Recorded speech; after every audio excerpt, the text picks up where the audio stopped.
네, 반갑습니다. 1학년 친구들. 오늘 갑작스런 온라인 수업으로 인해 가지고 대면을 하지 못했던 부분들은 좀 아쉬운 부분이 좀 있는데, 그래도 이게 원격 수업으로 선생님 여러분들한테 이 영상으로 수업을 전달하니까 사전에 봐줬던 학습지 펴가지고 원의 방정식 교과 내용 지금부터 시작을 하도록 하겠습니다.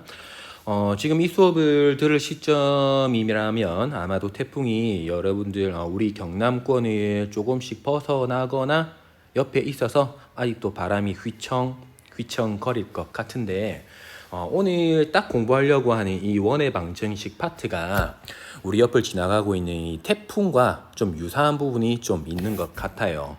그래서 잠깐 다른 이야기를 좀 하고 시작을 해보도록 하겠습니다. 화면에 보이는 거는 다들 뭔지 알죠? 맞습니다. 한반도입니다. 한반도 위를 이렇게 어떤 선이 지나가고 있어요. 이 선이 뭘까요? 네, 맞습니다. 지금 태풍의 예상 경로를 선생님이 선이라고 했는데, 태풍을 여러분들이 교과 시간에, 과학 시간에 잘 배웠나 잘 모르겠는데요. 태풍이라는 것은 태풍의 중심이라는 게 있고, 태풍 주변에 태풍에 영향을 미치는 반경이라는 게 있습니다. 그 반경이라는 것은 태풍의 중심으로부터 영향력을 미치는 그 범위를 의미하는데, 맞아요. 바로 원의 개념으로 여러분들이 생각을 해주면 되겠죠. 자, 여기에 태풍이 아마도 요쯤에 지금 지나가고 있을 거고, 태풍의 영향권으로 요 정도의 크기의 원 안에 아주 강력한 태풍이 지나가고 있을 겁니다. 자, 그럼 태풍이 앞으로 나아가면서 태풍의 영향권이 들어가는 위치도 분명히 달라지겠죠. 즉, 중심의 위치가 달라지면 이 태풍의 영향권도 달라질 것이고, 중심이 그대로 있다 하더라도 태풍의 세력이 달라지면 그 영향을 받는 그 범위도 무척이나 달라진답니다. 자, 여기 전라도를 지나가고 있으면서도 태풍 반경이 적으면 우리 경남 안에는 아무런 영향을 미치지 않을 건데, 이 정도로 큰 태풍 반경을 가지고 있다면 우리 서울까지 다 위험한 곳이 돼주겠다, 그죠? 아무 일 없이 태풍이 지나가기를 바라면서, 자, 방금 얘기했던 이 부분이 바로 원과 깊은 관련이 있다라는 거 생각하면서 다시 학습지로 바라보도록 합시다. 자, 학습지 첫 번째 네오박스 준비하기 내용으로 볼게요. 원이라는 건요, 우리 중심이 있고 반지름이 있는 게 중심이라는 걸 잘 압니다. 이 반지름이라는 거는 우리 잘 알다시피 중심으로부터 원 위에 있는 점까지의 떨어져 있는 거리를 의미하는 거니까 점 1,1이 중심이고 4,5가 원 위의 점이면 이것 두 개를 연결한 이 선분이 바로 우리가 찾고자 할 반지름의 역할을 해주겠죠. 즉, 이 두 점을 지나는 원을 이렇게 그리게 되면 맞아요. 이만큼이 우리가 알고 있는 반지름, 원이 돼줄 겁니다. 자, 그럼 실제로 반지름의 길이를 구해 봅시다. 반지름 길이는 선분의 길이고 x값의 차이 3의 제곱과 y값의 차이 4의 제곱인 9와 16의 합 루트 25, 5가 바로 반지름 역할을 할 거야. 즉, 중심으로부터 어디에 긋든지 간에 그 길이는 전부 다 5가 된다라는 게 반지름이겠지.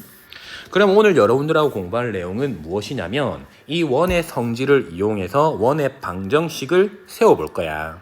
즉, 중심이 주어져 있고 반지름의 길이를 내가 아는 원이라면 그 원 위에 있는 모든 점들은 어떤 관계식을 가지고 있을지, 거기에 대한 이야기를 해보겠습니다. 학습지 네모박스 오른쪽으로 넘어가서 여기에 집중해 주시기 바랍니다. 자, 중심이 A, B라고 얘기합시다.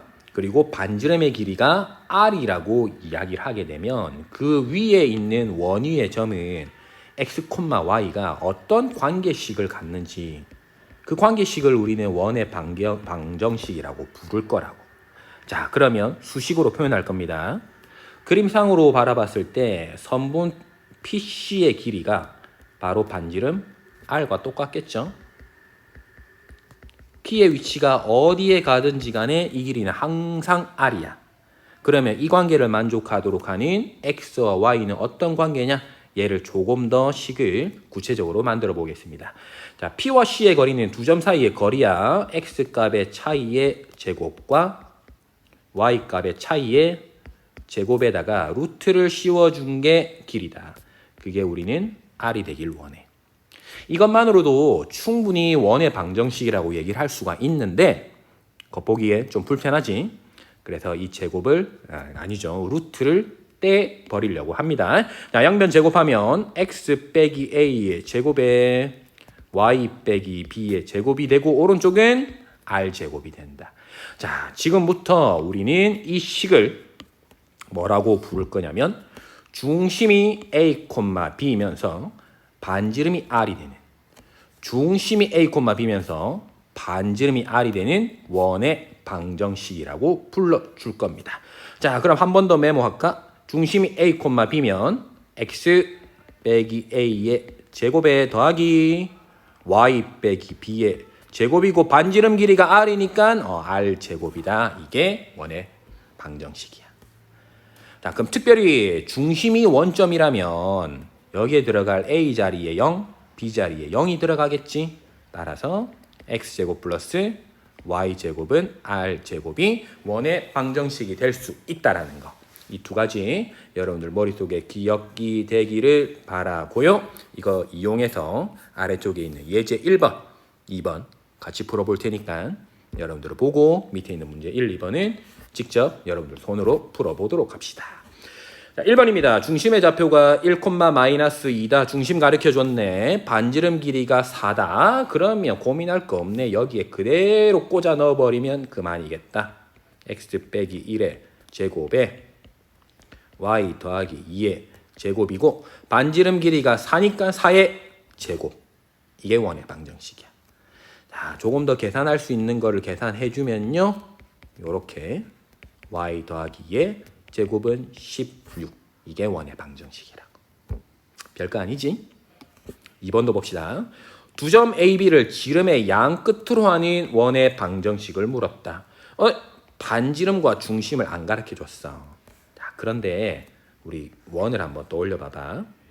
원을 그려버리면 원에서 지름의 역할을 한번 생각해봐. 지름이라는 것은 뭘 결정했냐면 원의 중심을 지나는 가장 긴 변을 우리는 지름이라고 이름 붙여줬거든. 그때 그 지름이 절반 뚝 잘린 이 길이를 우리는 반지름이라고 이름 붙여줬고, 그렇게 생각하면 지름의 양 끝점에 있는 점을 중심으로 중심은 두 양 끝점의 중점 역할을 해줘. 그 중점과 지름 끝에 있는 점까지의 거리가 반지름이 되니까 우리한테 필요한 정도 두 가지를 충분히 찾아갈 수 있다는 거야. 자, 계산해보자. 첫 번째 뭐가 필요하냐면 중심이 필요하다. 자, 중심인 선분 AB의 중점과 똑같아. 그럼 계산해볼까? 중점인 둘이 더한 거를 2로 나눈 거. 6을 2로 나누면 3. Y의 좌표 두 개 더한 거를 2로 나눈 거. 2. 이게 중심이다. 됐지? 이제 뭐가 필요해? 맞아. 반지름의 길이가 필요하겠죠? 이제 나 반지름의 길이를 구할 건데요. 반지름의 길이는 방금 우리가 찾았던 이 중심과 둘 중에 하나, 지름의 양 끝점, 얘와 얘 사이의 거리가 반지름이야. x값의 차이 1, y값의 차이 3. 따라서 x값의 차이와 y값의 차이의 제곱의 합의 루트 씌운 이게 우리가 찾을 반지름이 돼준다. 다 됐지? 원의 방정식은 중심 y 빼기 2의 제곱의 반지름 길이의 제곱. 이게 우리가 찾을 정답인 거야. 자, 화면에 보이는 거 이용해서 예제 1번과 2번 메모해 주시고 아래에 보이는 문제 1, 2번은 천천히 한번 풀어봅시다. 영상을 멈춰놓고요. 여러분들은 먼저 풀어보세요. 풀어보고 나서 문제 1번과 2번의 해설을 필요하다면 참고해서 정답을 확인하면 됩니다. 선생님이 영상을 그대로 남겨놓고 설명 없이 풀이만 메모할 테니까 그동안 여러분들은 풀어보고 정답을 비교해 주시기 바랍니다.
자, 말없이 풀이를 하긴 했는데 마지막에 문제 2번에 가로 2번인 선생님이 설명이 필요한 친구들이 있을 것 같아서 설명을 덧붙여 보도록 할게요.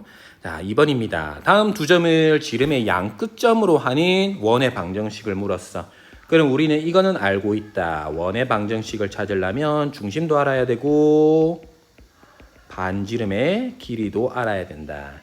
자, 중심의 좌표는 지름의 양 끝점의 가운데니까 평균 두 개를 더한 거에 반, 두 개를 더한 거에 반. 이게 중심일 거야.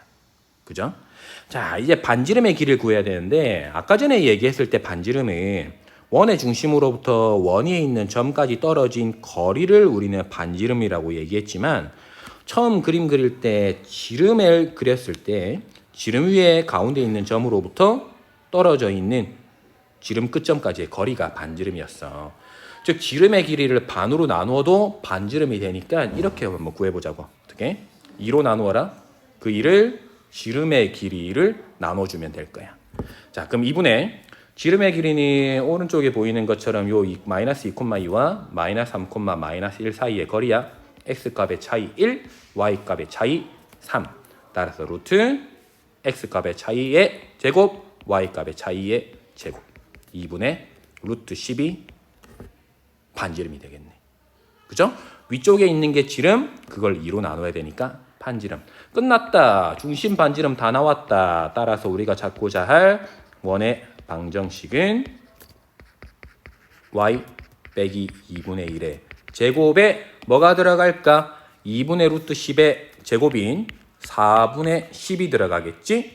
약분해버리면 2분의 5가 되니까 그 결과인 2분의 5까지만 적어주면 이게 바로 정답일 거야. 따라가지니 이 정도의 내용이면 이제 원에 대해서 기본적인 부분은 다 끝났어. 그럼 이제는 그런 원의 방정식을 가지고 조금씩 활용해 가볼 필요가 있다라는 점에서 두 번째 이야기를 들어가 보도록 할게요. 자, 좀 전에 우리가 원의 방정식을 찾았을 때는 식이 모두가 x에 대한 2차식, y에 대한 2차식으로 표현되어 있어야 돼. 즉, 굳이 완전 제곱식으로 표현이 안 돼 있더라도 얘가 x에 대한 2차식, y에 대한 2차식이라는 거 잘 안다고. 그래서 밑에 보이는 두 번째 네모박스 내용으로 들어가 볼게요. 자, 일반적으로 원의 방정식이 이렇게 생겼지만 이것을 정리하면 이렇게 보이겠네. x제곱에 마이너스 2ax 더하기 a제곱에 y제곱에 마이너스 2by 더하기 b제곱이고 r제곱 넘어가면 이렇게 되겠지. 자, 이 모양을 잘 보면 전개를 쭉 했을 때 x제곱과 y제곱은 하나씩 그대로 있고 x의 개수 얼마인지 몰라, y의 개수 얼마인지 몰라. 그리고 xy가 없는 상수항도 적당히 있는 것 같아.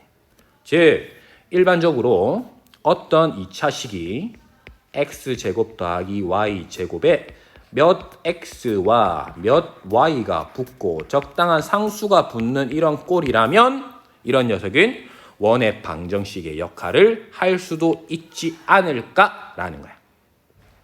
자, 그렇기 때문에 굳이 이렇게 정리 안 돼 있는 이런 형태의 방정식도 때에 따라서는 원의 방정식 역할을 하니까 중심과 반지름을 찾을 수 있다는 거지. 자, 예제 3번 지금부터 풀어볼 테니까 살펴보시고요. 밑에 보이는 예제 3번, 문제 3번은 여러분들 손으로 풀어봅시다. 자, 다음과 같은 방정식이 나타내는 도형을 물었다. 당연히 그 도형이 얼마인지 몰라. 뭔지. 그렇지만 x에 대한 2차식, y에 대한 2차식이니까 원이 될 수도 있지 않을까? 그러면 완전 제곱식으로 고쳐서 중심과 반지름을 찾아볼 거야. 가봅시다.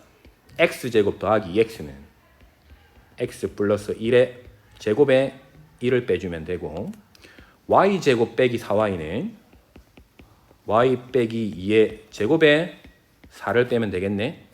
거기에 남는 3만큼을 갖다 붙여주면 이게 빵이야. 정리할게. x 더하기 1의 제곱에 더하기 y 빼기 2의 제곱이 돼버리고 상수 마이너스 1, 마이너스 4 더하기 3하면 마이너스 2. 오른쪽으로 넘겨버리면 2가 되네.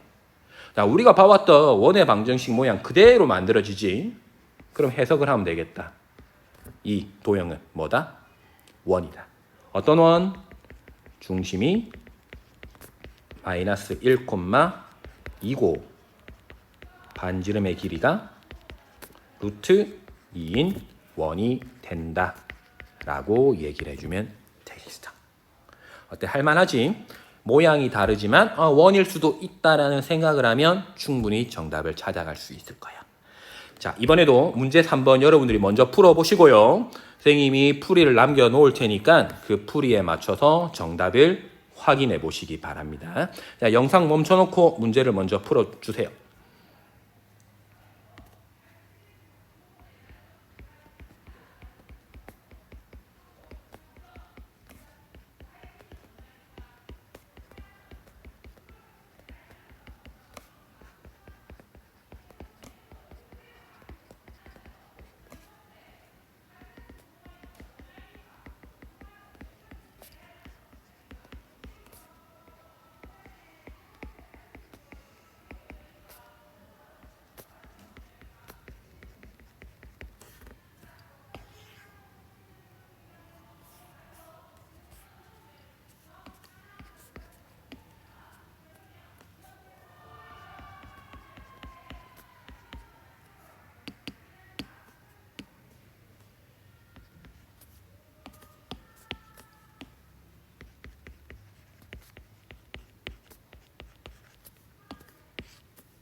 문제 3번까지는 이렇게 풀이가 된다라는 거 참고하시고요.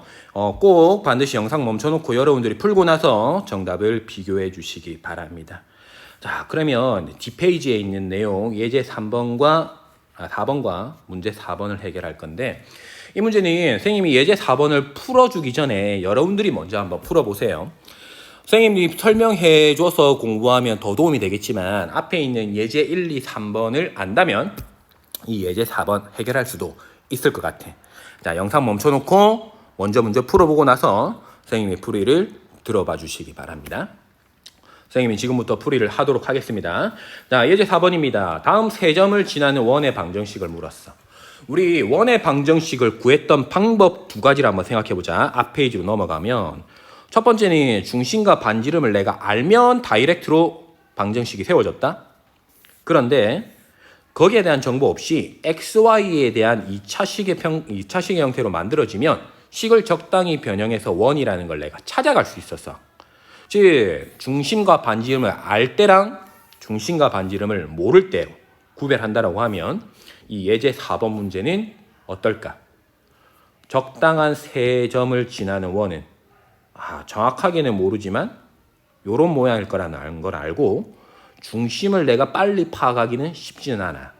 따라서 이 문제는 원에 대한 방정식을 일반적인 형태인 이렇게 세워두고 여기에서 내가 모르는 문자에 해당되는 A 값과 B 값과 C 값을 구해주기 위한 노력만 해주면 될 거야.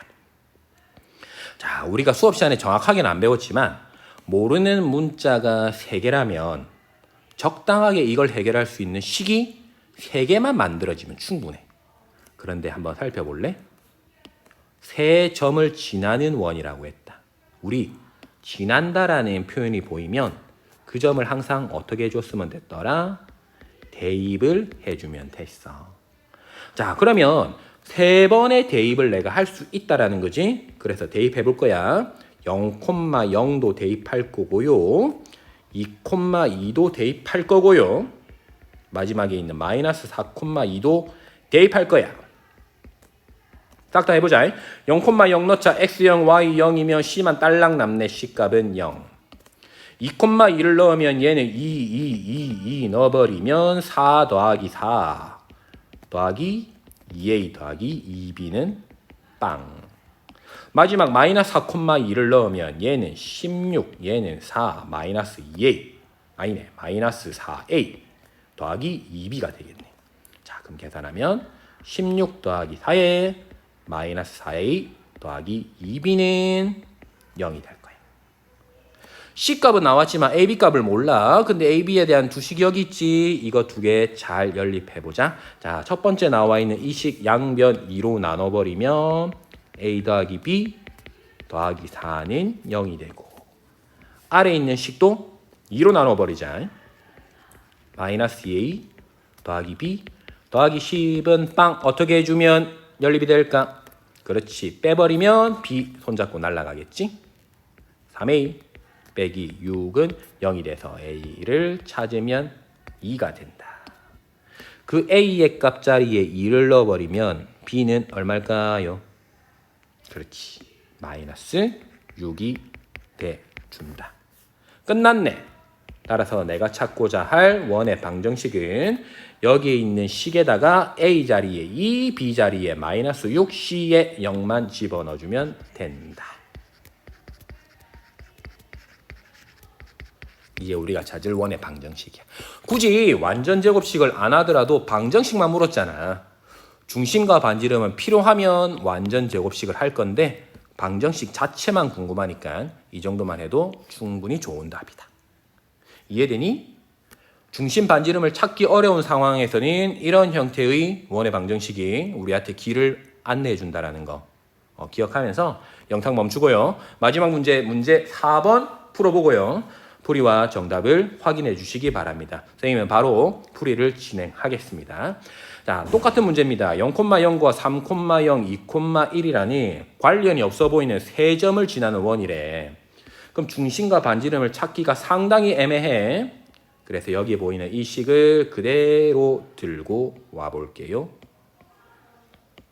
여기에 식을 몇 가지를 세우겠다고? 맞아. 세 가지. 세 가지. 0,0과 3,0과 2,1을 대입할 거야. 첫 번째 0,0이다. 아, 너무 간단하네. 다 날라가네. C값은 무조건 0이네. 두 번째 3,0이면 Y값 날라가고 X자리에 3 넣어버리면 3A는 0이네? 맞나? 아니네. 잘못했네. 3A는 0이 아니고 9 더하기 3A가 0이 되니까 A의 값은 마이너스 3. 자, 마지막 2,1을 넣어버리면 여기에 2, 1 넣어버리면 뭐가 되니? 4 더하기 1, 5 더하기 2A 플러스 B는 0인데 A 값이 얼마다? 마이너스 3. 따라서 5 빼기 6 더하기 B가 0이 돼서 B 값은 1이 돼주네. 끝났지? C 0, A 마이너스 3, B는 1이래. 대입해보자. X제곱 더하기 Y제곱 더하기 AX 더하기 BY 더하기 C는 0이 돼서 이게 우리가 찾고자 할 정답이 돼줄 거야. 오늘은 원의 방정식에 대한 기본적인 내용만 다뤘어. 원이 무엇인지 그리고 원의 방정식을 어떻게 세울 수 있는지 두 가지 방식을 공부했으니까 지금까지 했던 문제들 천천히 한번 되짚어보고 밑에 보이는 수준별 문제는 정답이 다 나와 있습니다. 자기가 할 수 있는 능력치만큼 문제를 풀어보고 그렇게 마무리를 해줬으면 좋겠습니다. 자, 오늘 이 온라인 수업의 과제는요. 지금 풀었던 이 문제 4번까지의 풀이를 여러분들 학습지에 메모해서 사진 찍어서 우리 여기 업로드를 과제방에 있는 자리에다가 업로드 해주면 됩니다. 자, 수고 많았고요. 우리 금요일에 만나도록 합시다. 바람 조심하시고 안녕.